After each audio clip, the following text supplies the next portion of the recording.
Ya, mbola fanamafisana hatrany mikasika n'ity lalam-panorenana ity. Antsika zany tokony ho tonga saina amin'izay manomboka eto. Hoe zavatra ity tena zavatra hanjary ary tena zavatra hovanona mihitsy, zavatra ho tanteraky. Tokony fa tsy teny intsony ianao zany hoe aza manolofy, aza manao rivingadra. Tsy tokony haverina ao anatin'ny Facebook intsony izay teny izay. Satria ty zavatra ty zany efa mihalalina.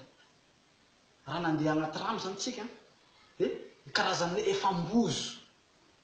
Donc zany zavatra efa lalina fa tsy hoe asangisangy io, fanakorotana-tsaim-bahoaka io, resaka sonongasononga io na resaka sangisangy vazivazy. Fa tsy erety io. Matoa fa miboaka ny lalam-panorenana fa izy ty andeha zay.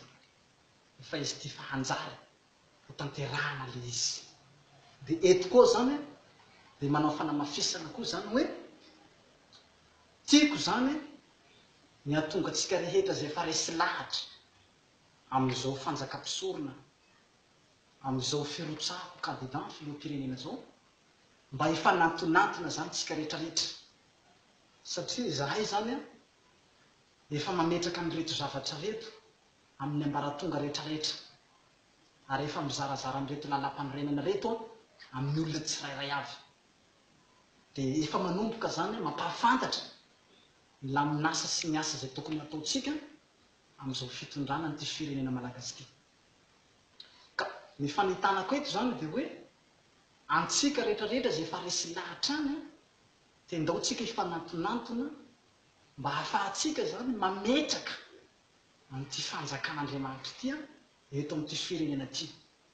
Satria izy ity tsy tahaka an'ilay rafitra politika ilay mahazatra antsika hatramin'izay ireny, fa rafitra fanjakan'Andriamanitra ity ataoko ity maha-candidat ny Jesosy ahy.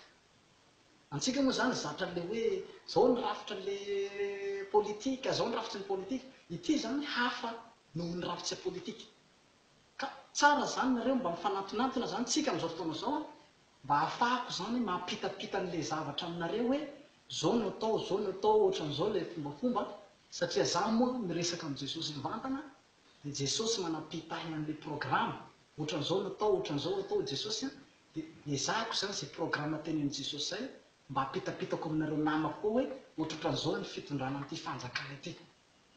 Dia izay mihitsy mahatonga zao zany hoe manentana antsika zany izay efa namana resy lahatra rehetra mba hifanangonangona antsika, mba hahafahantsika mametrapetraka zany ny programa. Fa ny rafitra rehetrarehetra zany dia efa anatin'ity lalam-panorenana ity avokoa, ny rafi-pitondrana, ny zavatra hataontsika rehetra, ny fombafomba ny fitondrana rehetrarehetra dia efa anatin'ity lalam-panorenana ity. Ary ity lalam-panorenana ity dia tena matevina be izy ity. Boky matevim-be mihitsy izy hitanao io, boky be mihitsy. Misy tokony maro be ato, misy andininy maro be ato amin'ny mikasika ny fomba fifehezana amin'ny fametrahana ny fanjakana izay hoentintsika eto Madagasikara. I Jesosy mihitsy no nandrafitra an'ity lalam-panorenana ity.